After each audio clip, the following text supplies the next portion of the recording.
Proper keyword research process.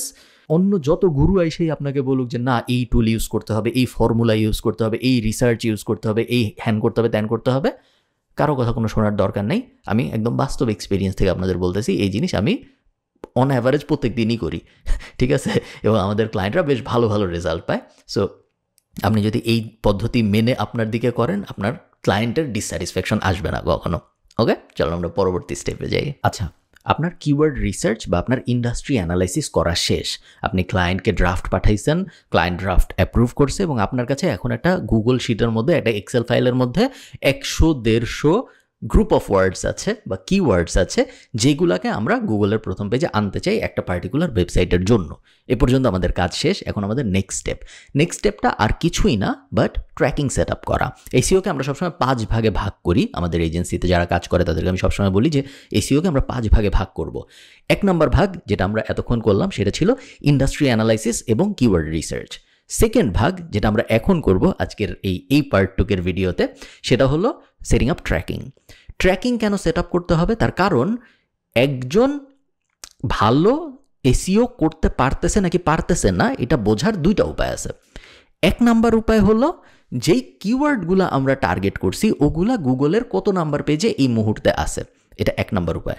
2 number উপায় হলো ওই ওয়েবসাইটটার ট্রাফিক এবং ইমপ্রেশন আস্তে আস্তে উপরের দিকে যাচ্ছে নাকি যাচ্ছে না। সো সহজ উদাহরণ, banglaCatFood.com আমার বিড়ালের খাবারের দোকান। আমি আপনাকে এসে ওয়েবসাইটটা দিছি, দিয়ে বলছি আপনি এসইও করেন বা যা মন চায় করেন, মার্কেটিং করেন, আমার ওয়েবসাইট থেকে বিক্রি হইলেই আমি খুশি। আপনি 100-150 কিওয়ার্ড খুঁজে বের করছেন, বের করে আপনি এগুলা এখন এসইও করা শুরু করবেন। শুরু করার আগে আপনার যেটা করতে হবে সেটা হলো 2টা জিনিস। 1 নাম্বার, আমি কিভাবে বুঝবো আপনার কাজে কাজ হচ্ছে নাকি? আমি তো আপনাকে প্রত্যেক মাসে টাকা দিচ্ছি, আমি কিভাবে বুঝবো যে আদৌ আপনি কিছু করতেছেন নাকি বা আদৌ আপনি যা করতেছেন তাতে কোনো কাজ হচ্ছে নাকি?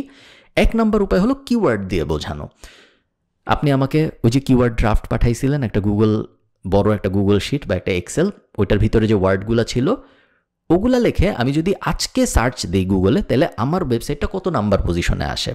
সো আমি যদি এখন কিন্তু গুগলে আর আলাদা আলাদা পেজ নাই, আমি যদি আমার এখানে যে আমার স্ক্রিনে যে আপনাদের দেখে, তো ধরেন আমি ক্যাট ফুড লিখে সার্চ দিলাম। এখন গুগলে যখন আমরা কোনো কিছু লিখে সার্চ দিই তখন উপরে অ্যাড আসে, এরপরে এখানে অ্যাড আসে, এরপরে সাইডে একটা এরকম নলেজ প্যানেলের মতো আসে এবং তারপরে আমরা এখান থেকে নর্মাল লিস্টিং দেখতেছি। এই পর্যন্ত অ্যাড, এটা স্পন্সর্ড মানে অ্যাড, এখান থেকে আমরা নর্মাল লিস্টিং দেখতেছি। এখন আমি যদি নামি ডেস্কটপে, কখনো কখনো আপনি এরকম পেজের অপশন দেখতে পারবেন, first page, second page, third page, এবং প্রত্যেক পেজে সাধারণত 10টা করে রেজাল্ট থাকে। মোবাইলে আপনি যখন সার্চ দিবেন আপনি পেজ পাবেন না, ওটাকে বলে ইনফিনিট স্ক্রল, আপনি টান দিবেন যাইতেই থাকবে।